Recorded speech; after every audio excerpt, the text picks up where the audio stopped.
जलालपुर बटिया 8 साल कबल ठट्टा मुन्ना सलाबत के मुनव्वर हुसैन को गाड़ी समेत अगवा कर लिया। अगवा के 7वें रोज बाद मुनव्वर हुसैन की लाश तो मिल गई, मगर इस वक्त गाड़ी का कुछ पता न चला। मकतूल की गाड़ी वुरसा के पहुंचने पर हाफजाबाद पुलिस ने गाड़ी पुलिस अफसर से बरामद तो कर ली, मगर चंद घंटे बाद ही दोबारा अपने पेटी भाई को वापस कर दी। मकतूल मुनव्वर हुसैन की गाड़ी तो मिल गई, मगर आज तक पुलिस कातलों को ढूंढने में नाकाम है। मकतूल के बूढ़े वालिदैन जवान बेटे के कातलों की गिरफ्तारी के लिए आज भी दर बदर की ठोकरें खाने पर मजबूर हैं। ਇੱਕੋ ਦਾ ਇੱਕ ਬੱਚਾ ਇਹਨਾਂ ਦਾ ਗੱਡੀ ਤੇ ਡਰਾਈਵਰ ਆ ਗੱਡੀ ਇੱਥੋਂ ਅਗਵਾ ਕਰ ਲਈ ਗਈ, ਨਾਲ ਹੀ ਬੰਦਾ ਉਹਨੂੰ ਮਾਰ ਕੇ ਉਹਨਾਂ ਨਸੀਰਪੁਰ ਨਹਿਰ ਦੇ ਵਿੱਚ ਸੁੱਟ ਦਿੱਤਾ। 8 ਸਾਲ ਹੋ ਗਏ ਨੇ, 8 ਸਾਲਾਂ ਬਾਅਦ ਗੱਡੀ ਮਿਲੀ ਹੈ ਪੁਲਿਸ ਕੋਲੋਂ, ਹਾਫਜ਼ਾਬਾਦ ਸਬ ਇੰਸਪੈਕਟਰ ਸਾਹਿਬ ਕੋਲੋਂ।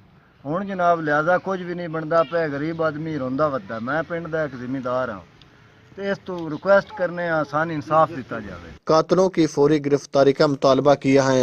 हम लाते हैं टॉप न्यूज, आपके फेवरेट टॉक शोज और अनलिमिटेड एंटरटेनमेंट सिर्फ यूट्यूब पर। अगर आपने अभी तक हमारा चैनल सब्सक्राइब नहीं किया तो अभी सब्सक्राइब करें और बेल आइकॉन को क्लिक करके हमारी लेटेस्ट वीडियोस के बारे में अपडेट जानें।